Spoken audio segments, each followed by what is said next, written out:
দার্জিলিং কথাটা শুনলেই আমাদের সবার হয়তো চোখের সামনে চারিদিকে পাহাড় আর পাহাড়, এই ছবিটাই ভেসে ওঠে।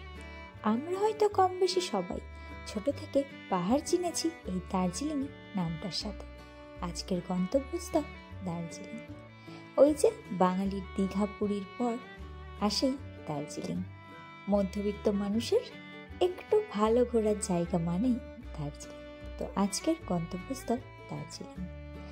এমন বাঙালি হয়তো হাতে গোনা খুবই কমই আছে যারা তাদের সারা জীবনে একবার অন্তত হলেও দার্জিলিংয়ে যায়নি। তো চলো আজকের ব্লগটা এখান থেকেই শুরু করলাম। তো আমরা এখন নামলাম শিলিগুড়িতে, এখানে আসছে গাড়ি, এবার এখান থেকে যাব সোজা দার্জিলিং। তো চলো ব্লগটাকে এখান থেকে শুরু করলাম আর কি।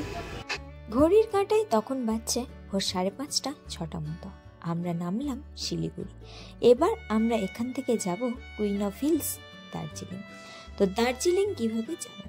শিয়ালদা বা হাওড়া থেকে যে কোনো উত্তরবঙ্গগামী ট্রেনে উঠলেই সোজা নেমে পড়ুন নিউ জলপাইগুড়ি বা শিলিগুড়ি। এছাড়াও ধর্মতলা থেকে বাসেরও অপশান আছে। নিউ জলপাইগুড়ি বা শিলিগুড়ি দুটো জায়গা থেকেই দার্জিলিং যাওয়া যায়। শেয়ার কারও আছে, গাড়ি রিজার্ভ করেও যাওয়া যায়। রিজার্ভ করলে গাড়ির ভাড়া নেয় 3 থেকে 3,500 টাকার মধ্যে, আর শেয়ার কারে নিউ জলপাইগুড়ি থেকে নেয় 300 থেকে 350, আর যদি শিলিগুড়ি থেকে যাওয়া যায় তাহলে 250 টাকা মতো। সিজন ওয়াইজ টাকার হেরফেরটা একটু হতে থাকে। আমাদের যাত্রা শুরু হলো।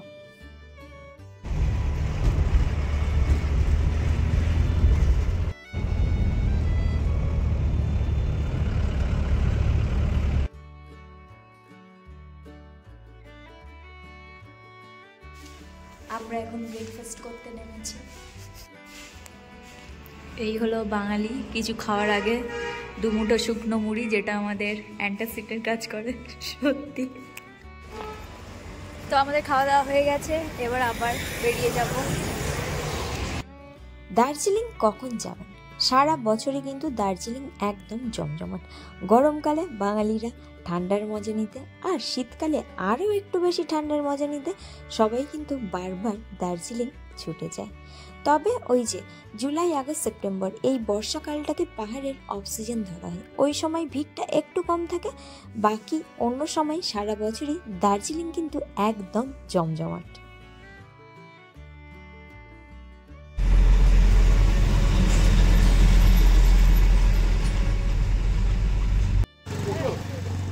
ভীষণ এক্সস্টেড আমরা, সবে নামলাম, কথা বাচ্চা যাই হোক। তো এখন বাজছে 10:05, আমরা নামলাম, এবার হোটেলের রুমে যাব। কিন্তু প্রচণ্ড ঠান্ডা এখনই, রাতে কি হবে জানি না। ভীষণ ঠান্ডা, ভীষণ এক্সস্টেড লাগছে, জানি না, ভালোই ঠান্ডা আছে। চলো টাটা, বাই, পরে দেখা হচ্ছে। খুব ঠান্ডা, ভীষণ ঠান্ডা, রীতিমতো কাঁপছে। সকাল 10টাতে এই অবস্থা, রাত্রি হলে কি হবে জানি না, ঠান্ডা লাগছে। দার্জিলিং গিয়ে থাকবেন কোথায়? দার্জিলিংয়ে কিন্তু হোটেলের সংখ্যা প্রচুর। প্রপার ম্যাল রোডে থাকলে হোটেলের প্রাইসগুলো একটু বেশি হয়। যদি ম্যাল রোড থেকে 4-5 মিনিটের ওয়াকিং ডিস্টেন্সে থাকা যায় তাহলে বেশ অনেকটাই বাজেটের মধ্যে হয়ে যায়। আমরা ছিলাম হোটেল অঞ্জলিতে। কন্ট্যাক্ট নাম্বার স্ক্রিনে মেনশন করে দিলাম। তো এই যে ছোট্ট করে রুম ট্যুরটা দিয়ে দিই। 2টো বেড আছে, একটা বেশ বড়, একটা সিঙ্গেল, একটা এই যে মিরার টিভি আছে, একটা স্টোরেজ, ব্যাস এই যে।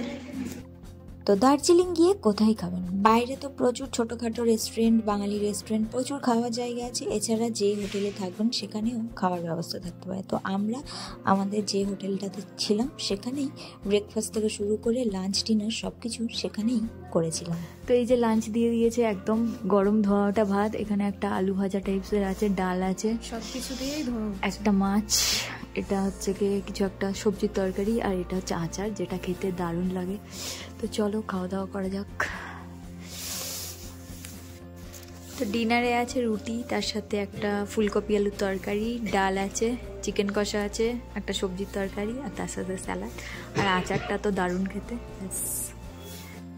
তো আমাদের থাকা প্লাস খাওয়া মানে breakfast, lunch, dinner plus 2 Times চা নিয়ে পার হেড পার ডে পড়েছিল মাত্র 1000 টাকা করে। তো দার্জিলিং গেলে হোটেল অঞ্জলি যেতেই পারো, আমার মোটামুটি এক্সপিরিয়েন্স ভালোই ছিল। দুপুরের লাঞ্চ সেরে বিকেল বিকেল আমরা রেডি হয়ে বেরিয়ে পড়লাম ম্যাল চত্বরে।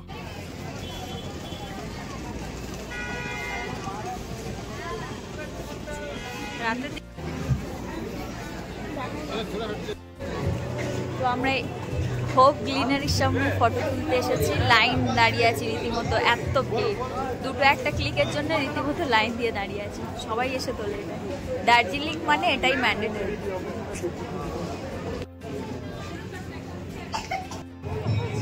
এখানে এখন একটা কালচারাল প্রোগ্রাম চলছে, তো আমরা ফটো তুলছিলাম, গানও শুনছিলাম, বেশ ভালো লাগছিল। দাঁড়াও দেখাই।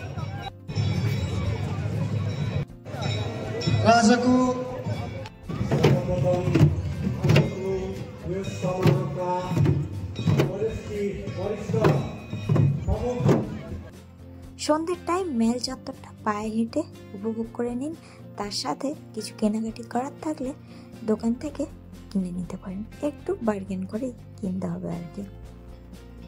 তো আমরা এখন মহাকাল মার্কেটের মধ্যে একটু কেনাকাটি করতে ঢুকেছি, দেখছি আর কি প্রচুর দোকান, কিন্তু মানে দামও প্রচুর, মানে সেম জিনিস কলকাতাতেও বোধহয় এর থেকে কমে পাওয়া যায়। এখন সিজনের টাইম, প্রচুর প্রচুর প্রচুর দাম বলছে। দোকানগুলো ঘুরে ঘুরে দেখছি। এখন চা খাচ্ছি, প্রচণ্ড ঠান্ডা আর হাতে গরম গরম চায়ের কাপ, দারুণ লাগছে। ম্যাল চত্বরে ঘুরতে বেরিয়ে অবশ্যই মোমোটা কিন্তু ট্রাই করবেন, কারণ পাহাড়ি মোমোর টেস্ট কিন্তু আলাদাই হয়। এই যে পাহাড়ি মোমো, দার্জিলিংয়ে এসেছি আর মোমো তো ম্যান্ডেটরি। তো এক প্লেট নিল 70 টাকা, 8 পিস দিয়েছে। চলো খেয়ে দেখা যাক কেমন। হ্যালো,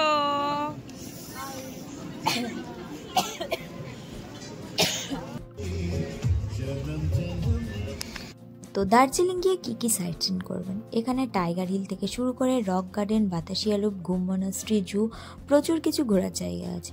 ঘুরতে যাওয়ার জন্য আগে থেকে গাড়ি বুক করে রাখা যায়, এছাড়া শেয়ার গাড়িরও অপশন রয়েছে। তো কেভেন টার্সের সামনে থেকে শেয়ার গাড়ির টিকিট কেটে ওই 300-350 টাকা নেয়, যেটা সারাদিন ঘুরিয়ে ভিউ পয়েন্টগুলো দেখিয়ে দেয়। যেহেতু এটা আমার সেকেন্ড টাইম ভিজিট ছিল, তাই আমরা বেশি কিছু সাইট সিন করিনি, টাইগার হিল আর ওর আশেপাশে 2-1টা জায়গায় আমরা ঘুরে দেখেছিলাম। এখন বাজছে ভোর 4টে, আমরা 3:30 থেকে উঠে রেডি হয়েছি, যাচ্ছি এখন আমরা টাইগার হিল আর কয়েকটা সাইট সিন দেখবো। তো এই যে রেডি হয়ে বসে আছি, প্রচণ্ড ঠান্ডা, গাড়ি আসলে চলে যাবো। শেয়ার গাড়িই যাচ্ছি এখান থেকে, 400 টাকা করে নিচ্ছে পার হেড। তারপরে রেডি হচ্ছে, প্রচণ্ড ঠান্ডা।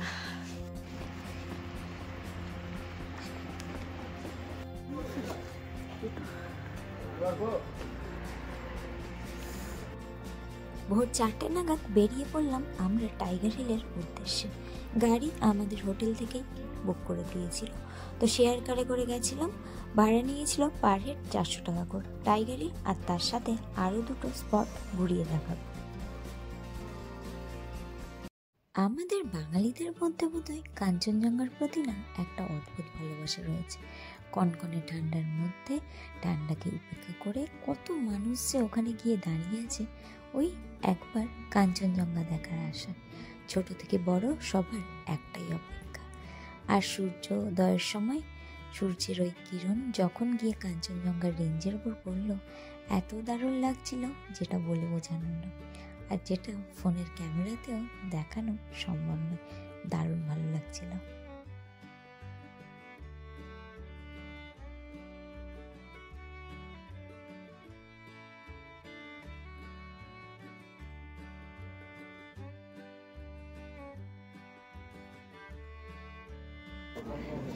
এখন টেম্পারেচার দেখাচ্ছে 4 ডিগ্রি, প্রচণ্ড ঠান্ডা, প্রচণ্ড ভিড়ও। তো এই যেখানে দাঁড়িয়ে আছি,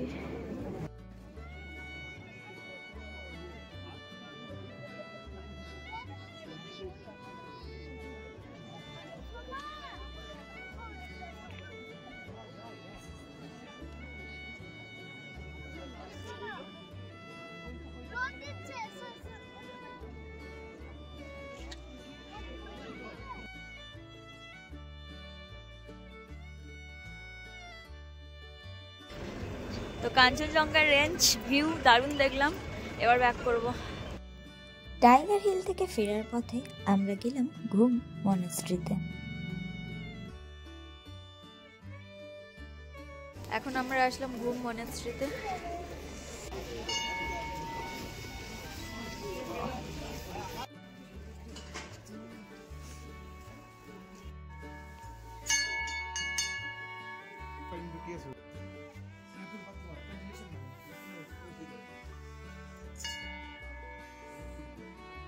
ঘুম মনাস্ট্রি থেকে আমরা গেলাম বাতাসি আলু।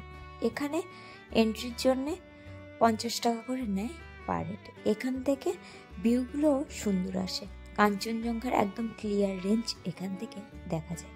এই জায়গাটাও খুবই সুন্দর, আর টয় ট্রেনগুলো যখন এসে এখানে দাঁড়ায় পুরো মানুষের ভিড় হয়ে যায়, খুবই ভালো লাগে এই জায়গাটা দেখতে। তো আমরা টাইগার হিল ঘুরে এসে ব্রেকফাস্ট করলাম, করে বেরিয়ে গেলাম সবাই। তো ব্যাস এই ছিল একদিনের দার্জিলিং ঘোরাঘুরি। তো চলো টাটা বাই। দার্জিলিংকে বিদায় জানিয়ে ব্যাগপত্র গুছিয়ে আমরা রওনা দিলাম আমাদের পরবর্তী গন্তব্যস্থলের উদ্দেশ্যে। এটা ছিল দার্জিলিং নিয়ে ছোট্ট একটি ভ্লগ। তো কেমন লাগলো অবশ্যই কিন্তু জানাতে ভুলো না।